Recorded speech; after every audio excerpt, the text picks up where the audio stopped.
ಎಲ್ಲಾ ಸಮೀಕ್ಷೆಗಳು ತಮ್ಮ ಒಂದು ವರದಿಯನ್ನ ಸಲ್ಲಿಸ್ತಾ ಇದೆ. ಸಿ ವೋಟರ್, ನ್ಯೂಸ್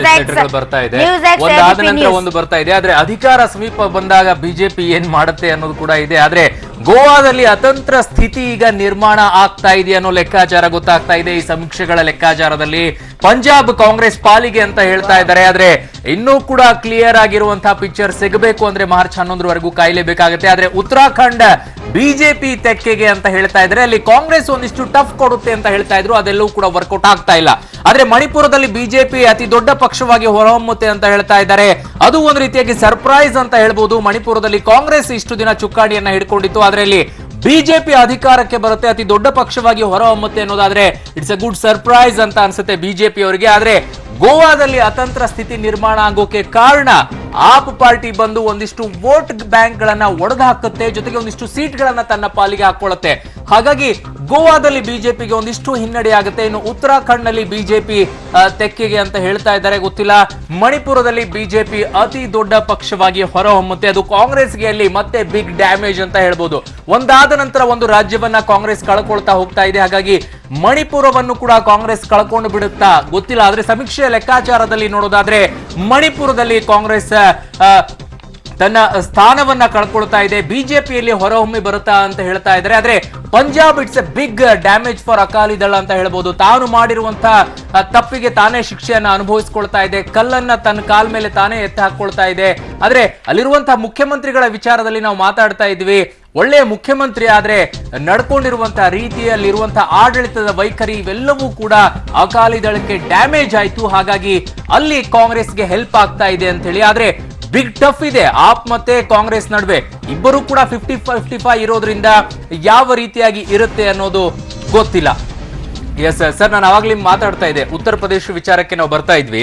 ಉತ್ತರ ಪ್ರದೇಶದ ವಿಚಾರದಲ್ಲಿ ಅಖಿಲೇಶ್ ಯಾದವ್ ಫುಲ್ ಸ್ಪ್ಲೆಡ್ ಆಗಿ ಹೊರಗಡೆ ಬಂದು ರ್ಯಾಲಿಯನ್ನ ಮಾಡಿಕೊಂಡು ಕಾಂಗ್ರೆಸ್ ಜೊತೆಗೆ ನಿಂತ್ಕೊಂಡು ನಾವು ರಾಹುಲ್ ಮತ್ತೆ ಅಖಿಲೇಶ್ ಇಬ್ರು ಕೂಡ ಪೈಪೋಟಿಯಿಂದಾಗಿ ಮಾಡಿದ್ರು. ಆದ್ರೆ ರಾಹುಲ್ ಹೆಚ್ಚಾಗಿ ಸಭೆಯಲ್ಲಿ ಆಗ್ಲಿಲ್ಲ, ರಾಹುಲ್ ಗಾಂಧಿ. ಆದ್ರೆ ಅಖಿಲೇಶ್ ಇಷ್ಟೆಲ್ಲ ಮಾಡಿದ ತಕ್ಷಣ ವರ್ಕೌಟ್ ಆಗ್ಲಿಲ್ಲ ಅಂತ. ಅಖಿಲೇಶ್ 235 ರ್ಯಾಲಿ ಮಾಡಿದ್ದಾರೆ ಆಕ್ಚುಲಿ. ಇಲ್ಲ, 220, 245 ಅವರ ತಂದೆಯವರದು ಹೈಯೆಸ್ಟ್ ಇರೋದು ಲಾಸ್ಟ್ ಎಲೆಕ್ಷನ್ ಅಲ್ಲಿ. ಅದಾದ ನಂತರ ನಿತೀಶ್ ಅವರದು 223-24 ಬರುತ್ತೆ, ಸೆಕೆಂಡ್ ಹೈಯೆಸ್ಟ್, ಇವ್ರದ್ದು ಮೂರನೇ ಹೈಯೆಸ್ಟ್. ಇದು ಮೂರನೇ ಹೈಯೆಸ್ಟ್. ಇಷ್ಟು ಲೈನ್ ಮಾಡಿದ್ದಾರೆ. ಬಟ್ ಏನ್ ಗೊತ್ತು, ಯಾರು ಲೆಕ್ಕ ಇಲ್ಲ, ಲೆಕ್ಕಾಚಾರ ಹಾಕಿದ್ದು ಕಾಂಗ್ರೆಸ್ ಮತ್ತು ಇವರು SP ಅವರು ಒಟ್ಟಾದಾಗ ಇವರು ಮೆಜಾರಿಟಿ ಬರ್ಬೋದು ಅಂತ. ಯಾಕೆ ಪರ್ಸೆಂಟೇಜ್ ಓಟ್ ಆಡ್ ಮಾಡುವ ಪ್ರತಿ ವರ್ಷನೂ ಪ್ರತಿ ಲಕ್ಷ 8%, 9% ಅಷ್ಟು ಕಾಂಗ್ರೆಸ್ ತಗೊಳ್ತಾ ಇದ್ದು. ಸೊ ಅದು 8%, 9% ಶಿಫ್ಟ್ ಆಗಿದ್ದ ಅಂತ. ಸಪೋಸ್ ಶಿಫ್ಟ್ ಆಗಿದ್ರೆ ಅವ್ರಿಗೆ ಮೆಜಾರಿಟಿ ಬರಬೇಕು. ಮೋಸ್ಟ್ಲಿ ಶಿಫ್ಟ್ ಆದ ಕಾಣೋದಿಲ್ಲ. ಮತ್ತೇನು ಗೊತ್ತಾ, ನಾವು ಏನು ಹೇಳಿ ನೀವು ಡಿಮಾನಿಟೇಷನ್ ಅಲ್ಲ, ನಿಮ್ಮ ಅಭಿವೃದ್ಧಿನೂ ಅಲ್ಲ, ಅಲ್ಲಿ ಖಾಲಿ ಜಾತಿ ಫ್ಯಾಕ್ಟರಿ ಮೇಲೆ ಅಲ್ಲಿ ಓಟ್ ನಡೀತಾ ಇರೋದು, ಖಾಲಿ ಜಾತಿ ಮೇಲೆ. ಅದಕ್ಕೆ ಏನ್ ಹೇಳಿದ್ದಾರೆ ಅಂದ್ರೆ ಉತ್ತರ ಪ್ರದೇಶದಲ್ಲಿ ಅಲ್ಲಿ ಫ್ಲಕ್ಚುಯೇಟಿಂಗ್ ಒಂದು ಈಗ ನೋಡಿ. ಲೋಕಸಭೆಯಲ್ಲಿ ಇದು ವರ್ಕೌಟ್ ಆಯ್ತು ಅನ್ಸುತ್ತೀರಾ? ಅಲ್ಲ, ಲೋಕಸಭೆಯಲ್ಲಿ ಮೋದಿ ವೇವ್ ಅಂತಿತ್ತು. ಬದ್ರು ಸರ್, ಲೋಕಸಭೆಯಲ್ಲಿ ಇದು ವರ್ಕೌಟ್ ಆಗದೆ ಇರೋದಾಗ ವಿಧಾನಸಭೆಯಲ್ಲಿ ಹೇಗೆ ವರ್ಕೌಟ್ ಆಗುತ್ತೆ ಇದು? ಇಲ್ಲ, ಲೋಕಸಭಾ ಚುನಾವಣೆಯಲ್ಲಿ ಅಮಿತ್ ಶಾ ಅವರ ತಂತ್ರಗಾರಿಕೆ ಏನಿತ್ತು, ಇಡೀ ದೇಶದ ಯಾವುದೇ ರಾಜ್ಯಗಳಿಗೆ ಕೊಡದಿರೋ ಮಹತ್ವವನ್ನು ಉತ್ತರ ಪ್ರದೇಶಕ್ಕೆ ಕೊಟ್ಟು ಅಲ್ಲಿ ಮಾಡಿರೋ ಸ್ಟ್ರಾಟಜಿ ಇದೆಯಲ್ಲ. ಈಗ ಉದಾಹರಣೆಗೆ ಗುಜರಾತ್ ಮೂಲದ ಮೋದಿಯವರನ್ನ ಪ್ರಧಾನಿ ಅಭ್ಯರ್ಥಿಯನ್ನ ಘೋಷಣೆ ಮಾಡಿ ಅವ್ರನ್ನೇ ಅದೇ ರಾಜ್ಯದಲ್ಲಿ ಕೂಡ ಸ್ಪರ್ಧಿಸಲಿಲ್ವೇ ವಾರಣಾಸಿಯಲ್ಲಿ. ಕೊನೆಗೆ 2 ಕಡೆ ಗೆದ್ದ ಮೇಲೆ ಕೂಡ ವಾರಣಾಸಿಯನ್ನು ಉಳಿಸ್ಕೊಂಡ್ರು, ಕೊಟ್ಟು ಮಾತು. ಅಂದ್ರೆ ಅದು ಕೂಡ ಪ್ಲಸ್ ಆಯ್ತು. ಮೋದಿಯವರು ಅಲ್ಲಿ ಪ್ರಧಾನಿ ಅಭ್ಯರ್ಥಿ ಅಲ್ಲೇ ಸ್ಪರ್ಧಿಸಿದ್ದು. ಜೊತೆಗೆ ಬಿಜೆಪಿ ತನ್ನ ಚುನಾವಣಾ ಸಿದ್ಧತೆಯನ್ನ ಹಲವು ವರ್ಷಗಳಿಂದ ಮಾಡ್ಕೊಬಂತು. UPಯಲ್ಲಿ ಹಲವು ವರ್ಷಗಳಿಂದ ಮಾಡ್ಕೊಬಂದು 2014ರ ಚುನಾವಣೆಗಾಗಿ ಬಹಳ ಸ್ಟ್ರಾಟಜಿಕ್ ಆಗಿ ಮಾಡಿದ್ರು. ನೀವು ನೋಡಿ, ಈಗ ಇರುವ ಕೇಂದ್ರದಲ್ಲಿರೋ ಸಂಪುಟದಲ್ಲಿ ಸುಮಾರು 20-22 ಜನ 24 ಮಂತ್ರಿಗಳೇ ಇದ್ದಾರೆ ಕೇಂದ್ರದಲ್ಲಿ. ಈ ಚುನಾವಣೆಯಲ್ಲಿ ಅದು ಇಂಪ್ಯಾಕ್ಟ್ ಆಗಿದೆ ಅಂತ ಅಲ್ಲ, ಅವರು ಅದನ್ನೇ ಮಾಡಿದ್ರು ಮೇಡಮ್. ಮೊನ್ನೆ ಸಂಪುಟ ವಿಸ್ತರಣೆ ಆದಾಗ ಹೆಚ್ಚು ಸಚಿವರನ್ನ ಅಲ್ಲಿಗೆ ಕೊಟ್ಟರು. ಅಂದ್ರೆ ಎಲ್ಲ ರೀತಿಯಲ್ಲಿ ಬಿಜೆಪಿ ಸಿದ್ಧತೆ ಮಾಡ್ಕೊಂಡಿದ್ದು. ಈಗ ಬಿಜೆಪಿ ಏನಾದ್ರು ಉತ್ತರ ಪ್ರದೇಶದಲ್ಲಿ ಅಧಿಕಾರಕ್ಕೆ ಹಿಡಿಬೇಕು ಅಂದ್ರೆ 35% ಮತವನ್ನ ಪಡಿಬೇಕು.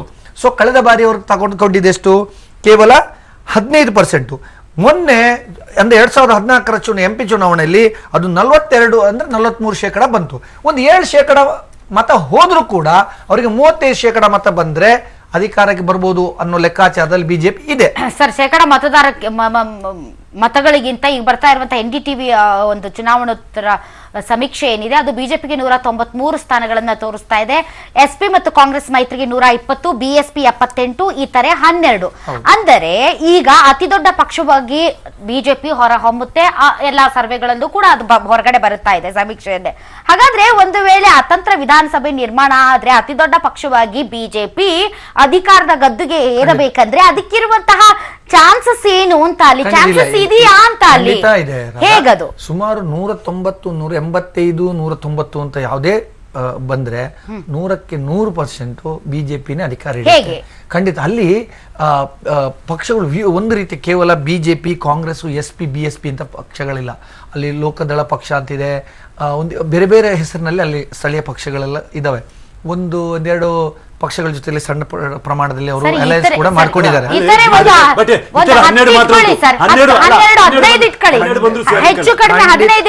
ಖಂಡಿತ ಹಿಂದೆ ಒಂದ್ಸಲ ಆಗಿತ್ತು, ಅದು ಇದೇ ತರ ಆಗಿತ್ತು. ಬಟ್ ಬಹುತೇಕ ನಾವು ಜನಸಾಮಾನ್ಯರು ಮಾತಾಡದಂತೆ ಫಲಿತಾಂಶಗಳು ಬರ್ತಾ ಇದಾವೆ.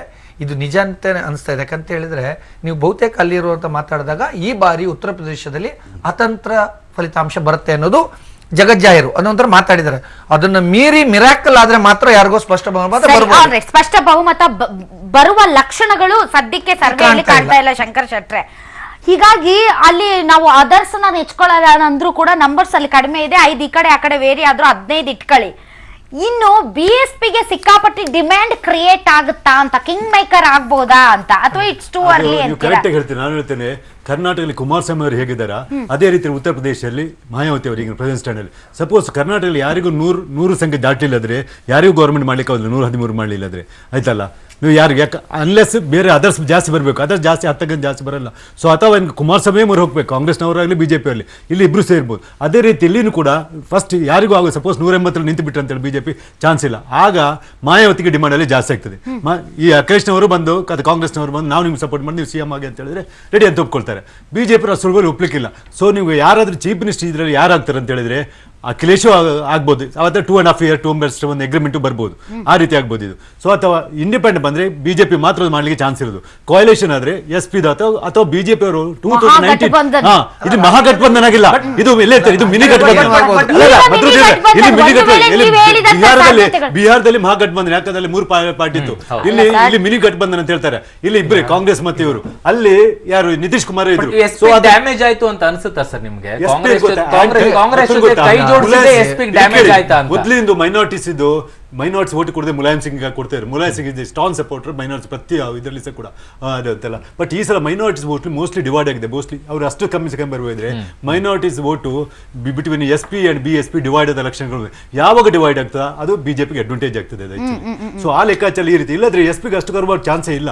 ಬಟ್ ನಾನೇನ್ ಲೆಕ್ಕಾಚಾರ ಹಾಕೊಂಡಿದೆ ಗೊತ್ತಾ ಸರ್, ಬಿಜೆಪಿ ಯಾವಾಗ ಅಗ್ರೆಸಿವ್ ಆಗಿ ಹೋಯ್ತು ಅವಾಗ ಯಾದವ್ ಮತ್ತೆ ಮುಸ್ಲಿಂ ವೋಟ್ಸ್ಗಳು ಅಗ್ರೆಸಿವ್ ಆಗಿ ವೋಟ್ ಮಾಡ್ತಾರೆ. ಅದು SP ಅಥವಾ ಕಾಂಗ್ರೆಸ್ಗೆ ಪ್ಲಸ್ ಪಾಯಿಂಟ್ ಆಗ್ಬಿಡುತ್ತೆ ಅನ್ನೋ ಲೆಕ್ಕಾಚಾರ ಹಾಕಿದೆ. ಈಗ ಬರ್ತಾ ಇರುವಂತ ಲೆಕ್ಕಾಚಾರಗಳನ್ನ ಗಮನಿಸ್ತಾ ಇದ್ರೆ ಸ್ವಲ್ಪ ಉಲ್ಟಾ ಹೊಡೆದಂಗೆ ಕಾಣಿಸ್ತಾ ಇದೆ ಅದು ವೋಟಿಂಗ್ ಲೆಕ್ಕಾಚಾರಗಳು. ರಾಜಕೀಯದಲ್ಲಿ ಈಗ ಒಂದು ಮಾತು ಅವ್ರು ಹೇಳಿದ್ರು, ಯಾರು ಬೇಕಾದ್ರೂ ಮುಖ್ಯಮಂತ್ರಿ ಆಗ್ಬೋದು ಅಂತ. ಸಣ್ಣ ಪುಟ್ಟ ಘಟನೆಗಳನ್ನ ನಾವು ಒಂಥರ ಹಿಂದಕ್ಕೆ ಹೋಗುದು ಅವಲೋಕಿಸೋದಾದ್ರೆ ಈ ವಿಚಾರನ ಸ್ವಲ್ಪ ಸೂಕ್ಷ್ಮವಾಗಿ BJP ಹ್ಯಾಂಡಲ್ ಮಾಡಿದ್ರೆ ಈ ಸಲ ಏನೋ ಮಾಡಿ ಅವ್ರಿಗೆ ಬಹುಮತ ಬರದೆ ಹೋಗಿದ್ರೆ ಮಾಯಾವತಿ ಅವ್ರನ್ನ ಮಾಡ್ಬೋದಾಗಿತ್ತು. ಚುನಾವಣೆ ಈ ಡಿಮಾನಿಟೈಸೇಷನ್ ಮಾಡಿದ್ದೇನು ಹೇಳಿ BJP ಟಾರ್ಗೆಟ್ ಮಾಡಿ ಮಾಯಾವತಿ ಅವ್ರನ್ನ ದಾಳಿ ಮಾಡಿದ್ದು, ಅವರೆಲ್ಲವನ್ನು ಮೂಲಗಳನ್ನೆಲ್ಲ ಕಟ್ ಮಾಡಿದ್ದು, ಆ ಜಿದ್ದು ಇದೆ. ಆದ್ರೆ ಮಾಯಾವತಿ ಕೊನೆ ಕ್ಷಣದಲ್ಲಿ ರಾಜ್ಯ ಆದ್ರೂ ನೀವು ಅಚ್ಚರಿ ಪಡಬೇಕಲ್ಲ. ಒಂದು ಮಾತು ನಾವು ಸ್ಪಷ್ಟವಾಗಿ ತಿಳಿಬೇಕು, ಉತ್ತರ ಪ್ರದೇಶದಲ್ಲಿರುವಂತಹ ಸುಮಾರು 21-22% ದಲಿತ ಮತಗಳಿದಾವಲ್ಲ, ಅದು ಒಂದು ರೀತಿಯಲ್ಲಿ ಅವರಿಗೆ ವೋಟ್ ಬ್ಯಾಂಕ್. ಬಟ್ ಇವತ್ತು ಬಿಜೆಪಿಗೆ ವಾರಣಾಸಿಯಲ್ಲಿ ಬಿಜೆಪಿಗೆ ತಾವು ಮೋದಿ ಇರುವಂತ ಕ್ಷೇತ್ರದಲ್ಲಿ ಗೆಲ್ಲೇಬೇಕು, ಸೋಲ್ಲೇಬಾರದು ಅನ್ನೋದಕ್ಕೆ ಹಠ ಹಿಡಿದು ಕೇಂದ್ರದಲ್ಲಿರುವಂತ 20 ಸಚಿವರು ಹೋಗಿ ಮತಕ್ಕೆ ಕೇಳ್ತಾರಲ್ಲ ಸರ್, ಇದು ಹೆಂಗೆ ಸರ್? ಭಯ ಇದೆ ಫಸ್ಟ್ 4-5 ಫೇಸಸ್ ಅಲ್ಲಿ ಕೌಂಟ್ ಮಾಡ್ತಾರೆ. All right, okay, yes sir. ಈಗ ಈ ಮೋದಿ ಅವರು ಕೂಡ ಈ ಚುನಾವಣೆಯನ್ನ ಏನು ತುಂಬಾ ಸಿಲ್ಲಿಯಾಗಿ ತಗೊಂಡಿದ್ರು, ಅವರು ತುಂಬಾ ಗಂಭೀರವಾಗಿ ತಗೊಂಡಿದ್ರು. ನಮ್ಮ ಕಾರ್ಪೊರೇಷನ್ ಎಲೆಕ್ಷನ್ ಹೆಂಗ್ ರ್ಯಾಲಿಗಳು ಮಾಡಿದ್ರು ಹಂಗೆ ಅವರು ಕೂಡ UPಯಲ್ಲಿ ತುಂಬಾ ಒಳ್ಳೆ ಕ್ಯಾಂಪೇನ್ ಮಾಡಿದ್ರು. ಮತ್ತು UP ಕಾ ಬೇಟಾ ಅನ್ನುವಂತಹ ಅನ್ನುವಂತಹ ಒಂದು ಸ್ಲೋಗನ್ ಬಿಟ್ಟು ಅಡಾಪ್ಟೆಡ್ ಸನ್ ಅಂತ. ಸೊ ಅವರು ಕೂಡ ತುಂಬಾನೇ ಮಾಡಿದ್ದಾರೆ ಅಲ್ಲಿ. ಈಗ ವೀಕ್ಷಕರೇ, ತಾವು ಎಲ್ಲರೂ ಕೂಡ ಯಾವ ಎಕ್ಸಿಟ್ ಪೋಲ್ ಚುನಾವಣೋತ್ತರ ಸಮೀಕ್ಷೆಗಳಿಗೋಸ್ಕರ ಕಾಯ್ತಾ ಇದ್ರು, ಆ ಸಮೀಕ್ಷೆಗಳು ಉತ್ತರ ಪ್ರದೇಶಕ್ಕೆ ಸಂಬಂಧಪಟ್ಟಂತೆ ಬರ್ತಾ ಇದೆ. ಆ ಸಮೀಕ್ಷೆಯ ಒಂದು ಟೈಮ್ಸ್ ನಾವ್ ಮತ್ತು ನ್ಯೂಸ್ ಎಕ್ಸ್ ಸೇರಿದಂತೆ NDTVಯ ಏನು ಸಮೀಕ್ಷೆಯ ಫಲಿತಾಂಶ ಇದೆ ಅದು ನಿಮ್ಮ ಮುಂದೆ ಇದೆ ವೀಕ್ಷಕರೇ. ಇದಕ್ಕೆ ಸಂಬಂಧಪಟ್ಟಂತ ಇನ್ನಷ್ಟು ಮಾಹಿತಿ ಮತ್ತು ಚರ್ಚೆಗಳು ನಡೆಯುತ್ತೆ. ಪಂಚ ಪರೀಕ್ಷೆ ಚುನಾವಣೋತ್ತರ ಸಮೀಕ್ಷೆಯ ಫಲಿತಾಂಶಗಳು ನಿಮ್ಮ ಮುಂದೆ ಬರ್ತಾ ಇದೆ ವೀಕ್ಷಕರೇ.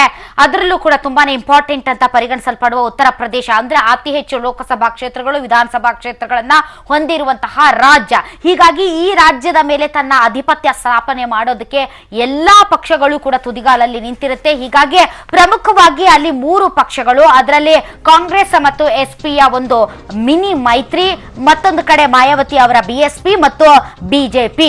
ಆದ್ರೆ ಚುನಾವಣಾ ಪೂರ್ವದ ಸಮೀಕ್ಷೆಗಳು ಕೂಡ ಬಿಜೆಪಿಗೆ ಅತಿ ಹೆಚ್ಚು ಸ್ಥಾನಗಳನ್ನ ತೋರಿಸಿತ್ತು. ಈಗ ಚುನಾವಣಾ ನಂತರದ ಸಮೀಕ್ಷೆಯಲ್ಲೂ ಕೂಡ ಬಿಜೆಪಿಗೆ ಅತಿ ಹೆಚ್ಚು ಸ್ಥಾನಗಳನ್ನ ತೋರಿಸ್ತಾ ಇದೆ, ಆದ್ರೆ ಸ್ಪಷ್ಟ ಬಹುಮತ ಇಲ್ಲ. ಆದ್ರೆ ಈ ಚುನಾವಣಾ ಸಮೀಕ್ಷೆಯ ಫಲಿತಾಂಶವನ್ನ ನಾವು ತುಂಬಾ ಗಂಭೀರವಾಗಿ ಪರಿಗಣಿಸೋದಾದರೆ, ನೋಟ್ ಬ್ಯಾನ್ ನಂತರ ನಡೀತಾ ಇರುವಂತಹ ಮೊದಲ ಚುನಾವಣೆ ಆದ್ದರಿಂದ ನೋಟ್ ಬ್ಯಾನ್ ಅನ್ನ ಜನ ಹೇಗೆ ಸ್ವೀಕರಿಸಿದ್ದಾರೆ ಮತ್ತು ನೋಟ್ ಬ್ಯಾನ್ಗೆ ಜನ ಯಾವ ರೀತಿ ರಿಯಾಕ್ಟ್ ಮಾಡಿದ್ದಾರೆ ಅನ್ನೋದು ಈ ಪಂಚರಾಜ್ಯಗಳ ಚುನಾವಣಾ ಫಲಿತಾಂಶದ ಮೇಲೆ ಡಿಪೆಂಡ್ ಆಗುತ್ತೆ ಅನ್ನೋದನ್ನ ಪದೇ ಪದೇ ಹೇಳಲಾಗ್ತಾ ಇತ್ತು. ಹಾಗೆ ನೋಡಿದ್ರೆ ಇವತ್ತು ಏನು ಚುನಾವಣೋತ್ತರ ಸಮೀಕ್ಷೆಗಳ ಫಲಿತಾಂಶ ಪ್ರಕಟವಾಗಿದೆ, ಬಿಜೆಪಿಗೆ ದೊಡ್ಡ ಸ್ಥಾನವನ್ನ ತೋರಿಸ್ತಾ ಇರೋದ್ರಿಂದ ಎಲ್ಲೋ ಒಂದ್ ಕಡೆ ಜನ ಈ ನೋಟ್ ಬ್ಯಾನ್ ಅನ್ನ ತುಂಬಾ ಪಾಸಿಟಿವ್ ಆಗಿ ತೆಗೆದುಕೊಂಡಿದ್ದಾರೆ ಮತ್ತು ಈ ಒಂದು ವ್ಯವಸ್ಥೆಯನ್ನ ಸುಧಾರಿಸುವ ನಿಟ್ಟಿನಲ್ಲಿ ಕ್ರಾಂತಿಕಾರಕ ಹೆಜ್ಜೆಯನ್ನ ಮೋದಿ ಅವರೇನು ತೆಗೆದುಕೊಂಡಿದ್ದಾರೆ ಅಂತ ಹೇಳಲಾಗ್ತಾ ಇದೆ.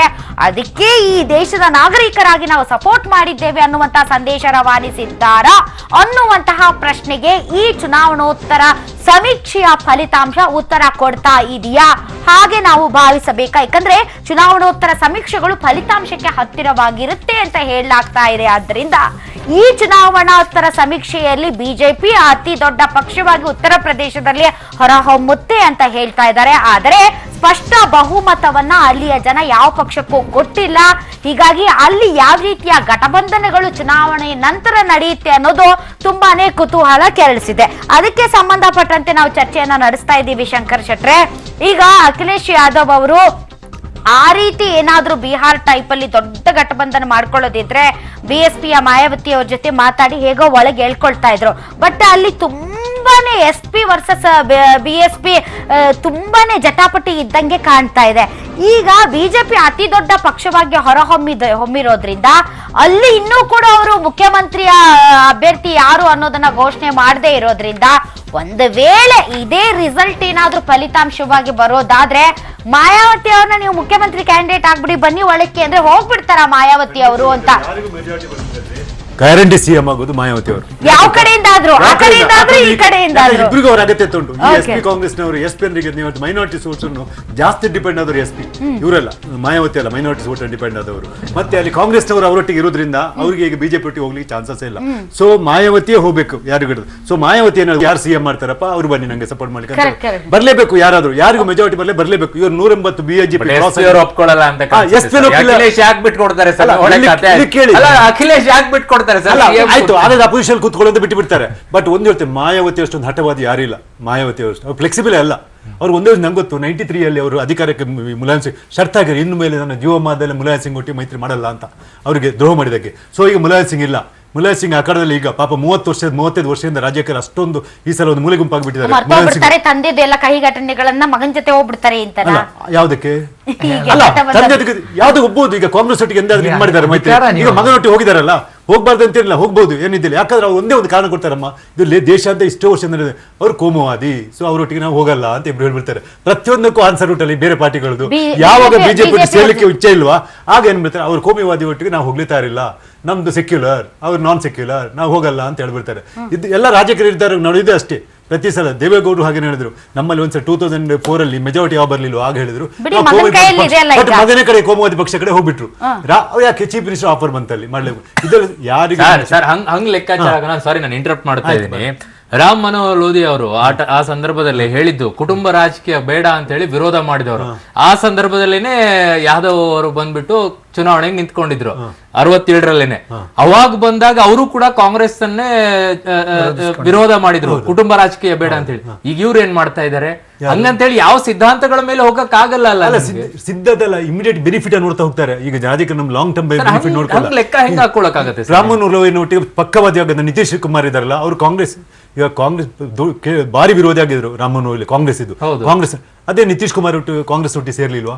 ಪಕ್ಕ ಅನುಯಾಯಿಗಳು ಯಾರೆಲ್ಲ ನಿಮ್ಮ ಲಲ್ಲು ಯಾದವ್, ನಿತೀಶ್ ಕುಮಾರ್ ಇಬ್ರು ಕೂಡ ಪಕ್ಕ ಅತಂತ್ರ ವಿಧಾನಸಭೆ ಆದ್ರೆ ಪಾಸಿಬಿಲಿಟೀಸ್ ಏನು?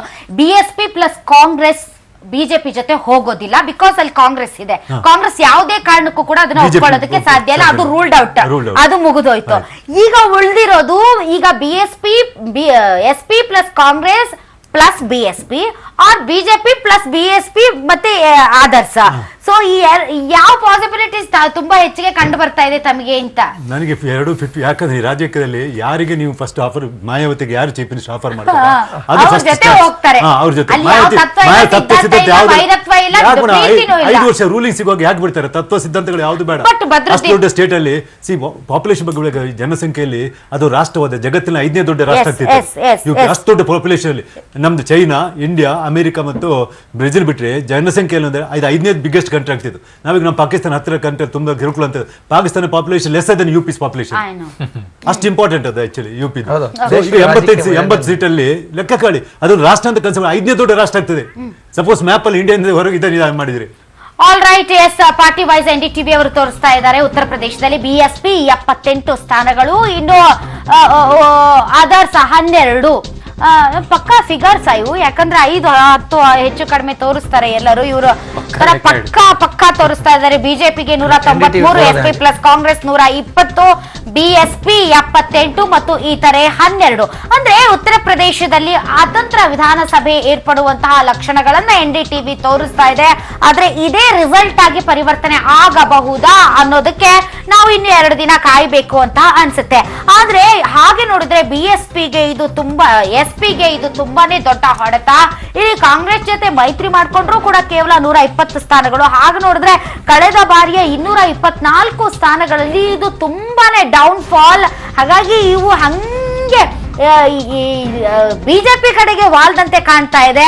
ಇಡೀ ಬುಟ್ಟಿನೇ ತಗೊಂಡೋಗಿ ಬಿಜೆಪಿ ತೆಕ್ಕೆಗೆ ಕೊಟ್ಟ ಹಾಗೆ ಕಾಣ್ತಾ ಇದೆ. ಯಾಕಂದ್ರೆ ಅಲ್ಲಿ ಬಿಎಸ್ಪಿ ಕಳೆದ ಬಾರಿಯ ಸ್ಥಾನಗಳನ್ನೇ ಹೆಚ್ಚು ಕಡಿಮೆ ಮ್ಯಾನೇಜ್ ಮಾಡ್ಕೊಳ್ತಾ ಇದೆ ಅಂತ ಅನ್ಸುತ್ತೆ. ಕಳೆದ ಬಾರಿ 80 ಸೀಟ್ಗಳನ್ನ ಪಡೆದಿತ್ತು, ಈಗ 78 ಸ್ಥಾನಗಳು, ಒಂದು 5 ಹೆಚ್ಚು ಕಡಿಮೆ ಆಗಬಹುದು. ಅಂದ್ರೆ ಬಿಎಸ್ಪಿಯ ಮೂಲ ವೋಟರ್ಸ್ ಯಾರಿದ್ದಾರೆ, ಕೋರ್ ವೋಟರ್ಸ್, ಅವ್ರು ಅಲ್ಲಿಗೆ ಸ್ಟಿಕ್ ಆನ್ ಆಗಿದ್ದಾರೆ. ಸ್ವಿಂಗ್ ಆದವರು ಮಾತ್ರ ಬಿಎಸ್ಪಿ ವೋಟರ್ ಅಂತ ಅನ್ಸುತ್ತೆ. ಓಕೆ, ಬಿಎಸ್ಪಿ ಎಸ್ಪಿ ವೋಟರ್ಸ್ ಅಂತ ಅನ್ಸುತ್ತೆ. ಇದು ತುಂಬಾ ದೊಡ್ಡ ಲಾಸ್. ಹಾಗಾದ್ರೆ ಅಖಿಲೇಶ್ ಯಾದವ್ ವಿರುದ್ಧ ಆಡಳಿತ ವಿರೋಧಿ ಅಲೆ ಅಷ್ಟು ಜೋರಾಗಿತ್ತು, ಅಥವಾ ಈ ರೀತಿಯಾದಂತ ರಿಸಲ್ಟ್ ಬಿಜೆಪಿಗೆ ಒಂಥರ ಸ್ವಿಂಗ್ ಕಾಣ್ತಾ ಇದೆ ಅಲ್ಲ ಸರ್ ಅದು? ಆದ್ರೆ ಅದು ಈ ಜಾತಿ ಲೆಕ್ಕಾಚಾರ ಹಾಕಿದ್ರೆ ಒಂದು ಕೋರ್ ವೋಟರ್ಸ್ ಇದ್ದಾರೆ ಇಂಥ ಪಾರ್ಟಿಗೆ. ಅಪ್ಪರ್ ಕಾಸ್ಟ್ ನಿಯರ್ಲಿ 20%, ಅವ್ರು ಬಿಜೆಪಿ ಕೋರ್ ವೋಟರ್ಸ್. ಮತ್ತೆ SC/ST ಕೋರ್ ವೋಟರ್ಸ್ 20%, ಅದು ಇವರೊಟ್ಟಿಗೆ. ಮತ್ತೆ ಕೋರ್ ವೋಟರ್ಸ್ ಮೈನಾರಿಟೀಸ್ ಒಂದು 20%. ಅವರು ಇದು ಗ್ಯಾರಂಟಿ. ಆ 9% ವೋಟ್ ಮತ್ತೆ ಯಾವ್ದು ಅದು ವೆರಿ ಮಚ್ ಕೋರ್ ವೋಟರ್ಸ್. ಈ ಮೈನಾರಿಟೀಸ್ ಅವ್ರು ವೆರಿ ಮಚ್ ಕೋರ್ ವೋಟರ್ಸ್ ಆಯ್ತಲ್ಲ. ರಿಮೈನಿಂಗ್ 31% ಅದರ್ OBC ಅಲ್ಲಿ ಬರ್ತಾರೆ, ಅದರ್ ದನ್ ಯಾದವ್ಸ್. ಈ ಯಾದವ್ಸ್ 31% ಜಾಟ್ವಾಸ್. SC/ST ಅಲ್ಲಿ ಜಾಟೋಸ್ ಫುಲ್ಲಿ ಅವಳನ್ನು ಸಪೋರ್ಟ್ ಮಾಡ್ತಾರೆ. ಬೇರೆ ಠಾಕೂರ್ ಬೋರ್ಡ್ಸ್ ಅಪ್ಪರ್ ಕಾಸ್ಟ್ ಬಂದ್ಬಿಡ್ತಾರೆ. ಬ್ರಾಹ್ಮಿನ್ಸ್, ಬನ್ಯಾಸ್, ಠಾಕೂರ್ಸ್ ಎಲ್ಲ ಅಪ್ಪರ್ ಕಾಸ್ಟ್ 20% ಬಂದ್ಬಿಡ್ತಾರೆ ಅದು. ಸೊ ಅವ್ರು ಏನ್ ಗೊತ್ತಾ, ಅಷ್ಟು ಈ ರಿಮೈನಿಂಗ್ 31% ವೋಟರ್ಸ್ ಇದಾರಲ್ಲ ಅದರ್ OBC, ಅವ್ರಿಗೆ ಏನಂದ್ರೆ ಯಾದವ್ ಇರುವಾಗ ಅವರು ಬ್ಯಾಕ್ವರ್ಡ್ ಅಂತಾರೆ. ಮೊದಲೇನಾಗಿತ್ತು ಗೊತ್ತಾ, ಈ ಮಂಡಲ್ ವರದಿಯಲ್ಲಿ ಬ್ಯಾಕ್ವರ್ಡ್ ಒಟ್ಟು ಮಾಡಿ ಅವ್ರೊಟ್ಟು ಹೋಗ್ತಾ ಇದ್ರು. ಈಗ ಅವ್ರು ಫುಲ್ ಬೆನಿಫಿಟ್ ಅಲ್ಲಿ ಯಾದವ್ಗೆ ತೋರಿಸ್ತಾ ಇದ್ದಾರೆ ಅಂತ ಒಂದು ಕಂಪ್ಲೇಂಟ್. ಅದರ್ ಬ್ಯಾಕ್ವರ್ಡ್ ಕಾಸ್ಟ್ ಒಬ್ಬ SP ಆಗ್ಲಿ, ಒಬ್ಬ ತಹಶೀಲ್ದಾರ್ ಆಗ್ಲಿ, ಒಬ್ಬ ಪೊಲೀಸ್ ಇನ್ಸ್ಪೆಕ್ಟರ್, ಹೆಚ್ಚು ಒಳ್ಳೊಳ್ಳೆ ಪೋಸ್ಟ್ಗಳು, ತಂಪು ಪೋಸ್ಟ್ ಅಲ್ಲೆಲ್ಲ ಇವರೇ ಇದ್ದಾರೆ ಅಂತ ಹೇಳಿ Yadav. So other backward caste ಏನಾಗಿದೆ, SP ಮೇಲೆ ಅಷ್ಟು ಸೋದಿಲ್ಲ. So other backward caste voter ಅದು ಮೋಸ್ಟ್ಲಿ ಬಿಜೆಪಿಗೆ ಮೈಗ್ರೇಟ್ ಆಗಿರ್ಬೇಕು. ಇಲ್ಲಾಂದ್ರೆ ಅವರಿಗೆ ಈ ಮೆಜಾರಿಟಿ ಬರಬೇಕು. ಮಿನಿಮಮ್ ಅವ್ರಿಗೆ ಒಂದು 32% ಅಲ್ಲಿ ವೋಟ್ ಇರಬೇಕು. 190 ಟಚ್ ಮಾಡಬೇಕಾದ್ರೆ ಅವರು 32%. ಅವ್ರ ಕೋರ್ ಬ್ಯಾಂಕರ್ಸ್ ವೋಟರ್ಸ್ ಇರೋದವರಿಗೆ 20%. ಅದು ಕೂಡ ಕೋರ್ ವೋಟರ್ಸ್ ಪ್ರತಿಯೊಬ್ಬರು ವೋಟ್ ಮಾಡ್ಲಿಕ್ಕೆ ಅಪ್ಪರ್ ಕಾಸ್ಟ್ ಗೊತ್ತಲ್ಲ ನಿಮಗೆ, ಯಾರು ಜಾಸ್ತಿ ವೋಟ್ ಹಾಕಲು ಅವ್ರನ್ನ ಬೂತಿ ಕರ್ಕೊಂಡು ಬರೋದು ದೊಡ್ಡ ಕಷ್ಟ. ಅದೇ ನೀವು ಮೈನಾರಿಟೀಸ್, ನಿಮ್ಮ ಯಾದವ್ಸ್ ನೋಡಿ ಖಂಡಿತವಾಗಿ ಹೋಗ್ತಾರೆ ಅವರು. ಅವರು SC/ST ಇವರು ಖಂಡಿತವಾಗಿ ಅಂದ್ರೆ ನಾನ್ ಯಾದವ್ OBC ಕಂಪ್ಲೀಟ್ ಶಿಫ್ಟ್ ಆಗಿದೆ, Complete ಇಲ್ಲ, majority of the votes are shifted to general caste ಕೂಡ ಶಿಫ್ಟ್ ಆಗಿದ್ದಾರೆ. ಹಂಗ್ ನೋಡಿದ್ರೆ ಕೋರ್ ವೋಟರ್ಸ್ BSP ಜೊತೆಗೆ ಹಾಗೆ ಇದ್ದಾರೆ. ರೂರಲ್, ಅದರಲ್ಲೂ ಹೆಣ್ಮಕ್ಳು ಮತ್ತೆ SC ಜಾಟ್ಸ್ ಅವ್ರ ಜೊತೆಗೆ ಇದ್ದಾರೆ. ಹೆಣ್ಮಕ್ಳು ರೂರಲ್ ಅಂತಿಲ್ಲ, SC/ST ಕ್ಯಾಟಗರಿ ಮೆಜಾರಿಟಿ ಇದೆ. ಮತ್ತೆ ಗೊತ್ತಾ, ಕೆಲವು ಸಲ ಕ್ಯಾಂಡಿಡೇಟ್ ಒಳ್ಳೆ ಬ್ರಾಹ್ಮಣಿ ಕ್ಯಾಂಡಿಡೇಟ್ ಕೊಡ್ತಾರೆ. ಸೊ ಅವನು ವೋಟ್ ಕ್ಯಾಂಡಿಡೇಟ್ ನೋಡ್ಕೊಂಡು ಸರ್ಟನ್ ಪರ್ಸೆಂಟೇಜ್ ವೋಟ್ ಬಂದ್ಬಿಡ್ತಾರೆ BSP. ಕ್ಯಾಂಡಿಡೇಟ್ಸ್ ಮೇಲೆ ಹೋಗ್ತೇವೆ ಅಲ್ಲ, ಒಂದು 10% 15 ವೋಟ್ಸ್ ಕ್ಯಾಂಡಿಡೇಟ್ ಮೇಲೆ ಹೋಗ್ಬಿಡ್ತದೆ. ಸೊ ಒಳ್ಳೆ ಬ್ರಾಹ್ಮಣರಿಗೆ BSP ಟಿಕೆಟ್ ಕೊಡ್ತಾರೆ. ಅದ್ರೊಟ್ಟಿಗೆ ವರ್ಕೌಟ್ ಈಗ 70-80 ಸೀಟ್ ಬರ್ಬೇಕಾದ್ರೆ ಅವ್ರು ಖಾಲಿ 20% ವೋಟ್ ಮೇಲೆ ಡಿಪೆಂಡ್ ಆಗಲಿ ಸಾಧ್ಯ ಇಲ್ಲ. ಬೇರೆ ವೋಟ್ಸ್ ಅವ್ರಿಗೆ ಬಿದ್ದೇ ಬಿಡಬೇಕು, ಇಲ್ಲಾಂದ್ರೆ ಚಾನ್ಸಸ್ ಇಲ್ಲ. ನೀವು ಹೇಳ್ತಾರೆ UP ಬಿಹಾರಲ್ಲಿ ಪಕ್ಕಾ ಜಾತಿ ಲೆಕ್ಕಾಚಾರವೇ, ಎಲ್ಲ ವೋಟ್ ಎಲ್ಲ ಇವರು ಇದು ಮಾಡುದುಂಟಲ್ಲ. ಈಗ ಸರ್ ಫೋರ್ಕಾಸ್ಟ್ ಮಾಡ್ತಾ ಇದ್ದಾರೆ. ಈ ವೇವ್ ಹೆಂಗ್ ಬಂದಿದೆ ಅಂದ್ರೆ ಸರ್, 2012ರಲ್ಲಿ 15% ಇತ್ತು ಬಿಜೆಪಿ ವೋಟ್ ಶೇರಿಂಗ್, 2014ರಲ್ಲಿ 40% ಬರುತ್ತೆ. ತುಂಬಾ ಬಿಗ್ ಆಗಿ ಬರುತ್ತೆ. ಆ ವೋಟ್ ಪರ್ಸೆಂಟೇಜ್ ಅನ್ನ ಹಾಗೆ ಉಳಿಸ್ಕೊಳ್ತಾ ಇದೆಯಾ ಅಂತ ಈಗ 2017ರ ವಿಧಾನಸಭೆಯಲ್ಲಿ, ಅಂದ್ರೆ ಲೋಕಸಭೆಗೆ ಟರ್ನ್ ಆಗಿದ್ದ ವೋಟ್ ಅನ್ನ ಈಗೂ ಹಾಗೆ ಉಳಿಸ್ಕೊಳ್ತಾ ಇದೆ. 2012 ಚುನಾವಣೆ ಸಂದರ್ಭದಲ್ಲಿ ಬಿಜೆಪಿ ಫೇಲ್ ಆಗಿತ್ತು ಅಂತ ಅಗ್ರೆಸಿವ್ ಆಗಿ ಇರ್ಲಿಲ್ಲ. ನಂತರ ಅದನ್ನ ಅಗ್ರೆಷನ್ ಮುಂದುವರಿಸಿದ್ ನಿಮ್ಗೆ ಗೊತ್ತು. ಆಜಂಪುರ್ ಘಟನೆಗಳು, ಅಲ್ಲಿ ಕನ್ಸಲ್ಟೇಷನ್ ಆಫ್ ಕಾಸ್ಟ್ ಇದೇನಾಯ್ತು ಹೇಳಿ, ಕಮ್ಯುನಲ್ ವೈಲೆನ್ಸ್ ಗಳೆಲ್ಲ ಒಂದು ರೀತಿಯಲ್ಲಿ ಕನ್ಸಲ್ಟೇಷನ್ ಆಫ್ ಆಯ್ತು, ಪಾರ್ಟಿ ವೈಸ್ ಆಯ್ತು, ಅದನ್ನ ಮೇಂಟೈನ್ ಮಾಡ್ತು. ಜೊತೆಲಿ ಔಟ್ರೈಟ್ ಆಗಿ ಓಪನ್ ಆಗಿ ಅಲ್ವಾ ಬಿಜೆಪಿ ಅವತ್ತೆಲ್ಲ ಅವರು ಅಲ್ಲಿ ಇದು ಸಂಘಟನೆ ಮಾಡಿರುವಂಥದ್ದು ಬೇಡ ನಿಮ್ಮ ಮತ ಅನ್ನೋ ಆಂಗಲ್ ಅಲ್ಲೇ ಹೋಯ್ತು. ಅದರ ಪರಿಣಾಮ 2014ರಲ್ಲಿ ಅಷ್ಟೊಂದು ದೊಡ್ಡ ಮಟ್ಟದಲ್ಲಿ ಮತ ಬಂತು. ಆದ್ರೆ ಅಷ್ಟು ಆ ವೇವ್ ಈಗ ಇಲ್ಲ, ಅದಂತೂ ನಿಜ. ಬಿಜೆಪಿ ಆ ವೇವ್ ಇಲ್ಲ, 42% ಇಲ್ಲಿ ಅಂಕಿಅಂಶ ಇದೆ.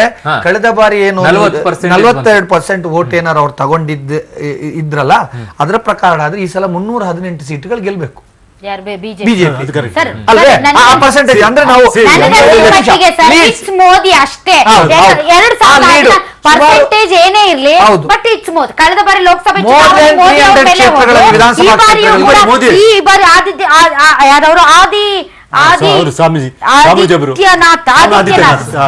ಯೋಗಿ ಆದಿತ್ಯನಾಥ್ ಏನೋ ಮುಖ್ಯಮಂತ್ರಿ ತರ ಬಿಂಬಿಸೋ ಪ್ರಯತ್ನ ಪಟ್ರು, ಅದು ಕೊನೆಗೆ ಫ್ಲಾಪ್ ಆಯ್ತು. ಮೋದಿ ಅವ್ರ ಮುಖಾನೇ 2014 ಮೋರ್ ದೆನ್ 300 ಕ್ಷೇತ್ರಗಳಲ್ಲಿ ಕಳೆದ ಬಾರಿ ಲೀಡರ್ ಆದರೆ ಬಿಜೆಪಿ ವೋಟ್ ಹಾಕಿದ್ರ ಮೋದಿ ವೋಟ್ ಹಾಕಿ ಖಂಡಿತ ಕಳೆದ ಬಾರಿ ಮೋದಿ ಆದ್ರೆ ನೀವು ನಾವೇನ್ ತಿಳ್ಕೊಂಡಿದ್ವಿ ಕ್ಯಾಸ್ಟ್ ಪೊಲಿಟಿಕ್ಸ್ ಏನು ನಾವೇನ್ ಮಾತಾಡ್ತಿದ್ವಿ ಪರ್ಸೆಂಟೇಜ್ ವೈಸು, ಮೋದಿ ಅದೇ ಕ್ಯಾಸ್ಟ್ ಕಾರ್ಡ್ ನ ಆಟ ಆಡಿದ್ದಾರೆ. ಯಾರು ಬ್ಯಾಕ್ವರ್ಡ್ ಕ್ಲಾಸ್ ಅವ್ರಿಗೆ ಬೇಕೋ ಅವ್ರಿಗೆಲ್ಲರನ್ನು ಸಚಿವರನ್ನಾಗಿ ಮಾಡಿದ್ದಾರೆ. ನೀವೇನ್ ಮಾತಾಡ್ತಿರೋ SCಗಳು 22%, SC ಕಮ್ಯುನಿಟಿ ಅವ್ರನ್ನ ಮಂತ್ರಿಗಳನ್ನ ಮಾಡಿದ್ದಾರೆ. ಎಕ್ಸೆಪ್ಟ್ ನೀವು 18% ಇರುವಂತ ಮುಸಲ್ಮಾನರನ್ನ ಬಿಟ್ಟು, ಅಂದ್ರೆ ಮೈನಾರಿಟೀಸ್ ನ ಬಿಟ್ಟು ಉಳಿದೆಲ್ಲ OBCಗಳು, ಶೆಡ್ಯೂಲ್ ಕಾಸ್ಟ್ ಏನು ಹಿಂದ ವರ್ಗ ಏನಿದೆ, ಹಿಂದ ಅವ್ರಿಗೆಲ್ಲರಿಗೂ ಆದ್ಯತೆ ಕೊಡುವಂತ ಕೆಲಸವನ್ನ 2014ರ ನಂತರ ಮಾಡಿ ಸಂಘಟನೆಯನ್ನು ಉಳಿಸುವಂತ ಪ್ರಯತ್ನ ಮಾಡಿದ್ದಾರೆ. ಆದರೆ ಅದನ್ನು ಒಡೆಯುವ ಕೆಲಸವನ್ನು ಕೂಡ SP ಮಾಡಿದೆ. ಈಗ SPಗೆ ಅಡ್ವಾಂಟೇಜ್ ಅಂತ ಅನ್ಕೊಂಡಿದ್ದವ್ರು ಏನು ಅಂದ್ರೆ, ನಾವು ಕಾಂಗ್ರೆಸ್ ಜೊತೆಲಿ ಹೊಟ್ಟೋಗ್ಬಿಟ್ರೆ ನಮಗೆ ಮೈನಾರಿಟೀಸ್ ಒಂದು ಕನ್ಸಲ್ಟೇಷನ್ ಆಗ್ತಾರೆ ಅಂತ. ಆದರೆ ಅದನ್ನು ಒಡೆದಿರುವಂಥದ್ದು BSP. ಯಾಕೆಂತ ಹೇಳಿದ್ರೆ ಹೆಚ್ಚು BSP ತನ್ನ ಅಭ್ಯರ್ಥಿಗಳನ್ನು ಮೈನಾರಿಟೀಸ್ಗೆ ಕೊಟ್ಟಿದೆ. ಎಲ್ಲಿ ಮುಸಲ್ಮಾನರ ಪ್ರಾಬಲ್ಯ ಇರುವಂಥ ಕ್ಷೇತ್ರಗಳಲ್ಲಿ ಪ್ರಬಲವಾದ ಮುಸಲ್ಮಾನನಿಗೆ ಟಿಕೆಟ್ ಕೊಟ್ಟಿದೆ. ಆಗ ನಿಮ್ಮ ರಾಷ್ಟ್ರೀಯ ಇಶ್ಯೂಸ್ ಎಲ್ಲಿ ಬರುತ್ತೆ, ರಾಜ್ಯದ ಇಶ್ಯೂಗಳು ಎಲ್ಲಿ ಬರುತ್ತೆ, ಸ್ಥಳೀಯ ಪಾಲಿಟಿಕ್ಸ್ಗಳೇ ವರ್ಕೌಟ್ ಆಗುತ್ತೆ. ತಮ್ಮ ಸಮುದಾಯದ ಒಬ್ಬ ಪ್ರಭಾವಿ ನಿಂತಾಗ BSP ನಿಂದ್ರೆ BSP ಆಗ್ತಾರೆ.